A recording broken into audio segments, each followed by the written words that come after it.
എല്ലാവരും വളരെ ഇൻട്രസ്റ്റോട് നോക്കി കാണുന്നൊരു ഇൻഡസ്ട്രിയാണ് ഗെയിമിംഗ് ഇൻഡസ്ട്രി. ഗെയിം കളിക്കാൻ എല്ലാവർക്കും ഇഷ്ടമാണ്. ഇന്നത്തെ സാഹചര്യത്തിൽ ഒരു 90% പോപ്പുലേഷനെങ്കിലും ഗെയിം കളിച്ച് നോക്കിയിട്ടുണ്ടാവും. ഗെയിം കളിച്ചിട്ടുള്ള എല്ലാവർക്കും തോന്നിയിട്ടുള്ളൊരു സംശയമാണ്, എങ്ങനെയാണ് ഈ ഗെയിം ക്രിയേറ്റ് ചെയ്യുക? അവരത് ഒരിക്കലെങ്കിലും ചിന്തിച്ചിട്ടുണ്ടാവും. പക്ഷെ അവരുടെ ചിന്ത ആ ഗെയിം തീരുന്നതിനോടൊപ്പം തന്നെ തീരുന്നതാണ്.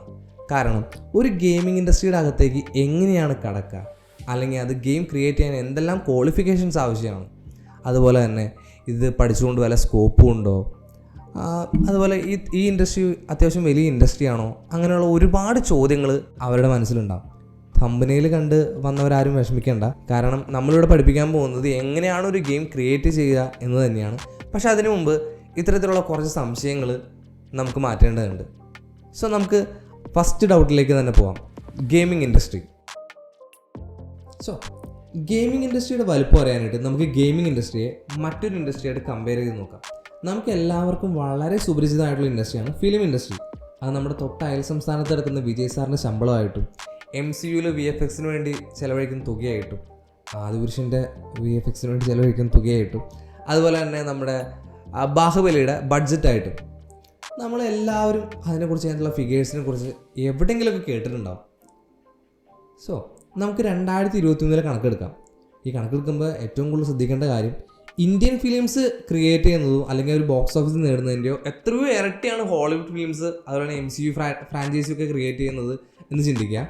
2021 എൻറ്റയർ ബോക്സ് ഓഫീസ് കളക്ഷൻ അല്ലെങ്കിൽ എൻറ്റയർ ഫിലിം ഇൻഡസ്ട്രി വാരിക്കൂട്ടിയ തുക plus entire music industry create ചെയ്ത് വയ്ക്കുന്ന തുക രണ്ടും കൂടി കമ്പൈൻ ചെയ്യുമ്പോൾ നമുക്ക് കിട്ടുന്നത് $338 ബില്യൺ ആണ്.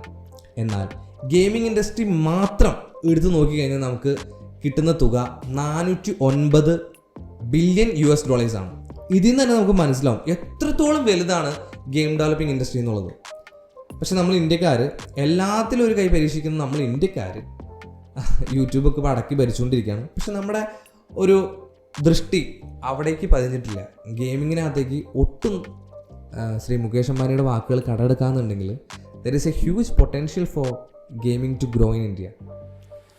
സോ എന്തിനേറെ പറയും, നമ്മുടെ എലോൺ മസ്ക് പോലും അദ്ദേഹത്തിൻ്റെ കരിയർ സ്റ്റാർട്ട് ചെയ്യുന്നത് ഒരു ഗെയിം സ്വന്തമായിട്ട് ക്രിയേറ്റ് ചെയ്ത് അത് സെല്ല് ചെയ്തുകൊണ്ടാണ്.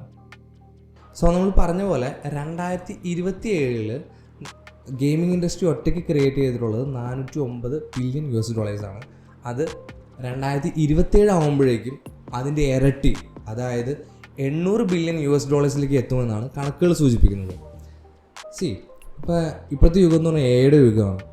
എല്ലാവരും AI പിറകെയാണ്. ഇനി വളരെ ടെക്നിക്കലി വളരെ ബോറിംഗ് ആയിട്ടുള്ള റിപ്പീറ്റേറ്റീവ് ജോലികൾ AI ഏറ്റെടുത്താലും ക്രിയേറ്റീവ് ആയിട്ടുള്ള ഗെയിം ഡെവലപ്പിംഗ് അല്ലെങ്കിൽ ഗെയിം ഡിസൈനിങ് പോലുള്ള ജോലികളിലേക്ക് AI സ്വാധീനം വളരെ കുറവായിരിക്കും. അതുകൊണ്ട് നമ്മൾ കുറച്ചുകൂടി സേഫാണ്. ഇനി സാലറിയുടെ കാര്യം എടുക്കുകയാണെന്നുണ്ടെങ്കിൽ ഒരു average game developer US earn ചെയ്യുന്നത് $100K ആണ്. അത് ഇന്ത്യയിലേക്ക് കൺവേർട്ട് ചെയ്യുമ്പോൾ around 6 to 7 lakhs per month. ഇനി ഇന്ത്യയിലേക്ക് വരുമ്പോൾ സ്ഥിതി ഒട്ടും മോശമല്ല. ഒരു ആവറേജ് ഒരു 2 വർഷം എക്സ്പീരിയൻസ് ഉള്ള ഒരു ഗെയിം ഡെവലപ്പർ ഇന്ത്യയിൽ 1 to 1.5 lakhs ഏൺ ചെയ്യുന്നുണ്ട്. പിന്നെ ജോബ് സെക്യൂരിറ്റിയുടെ കാര്യം പറയുമ്പോൾ ഈ ഒരു കാര്യം പറയാതിരിക്കാൻ വയ്യ.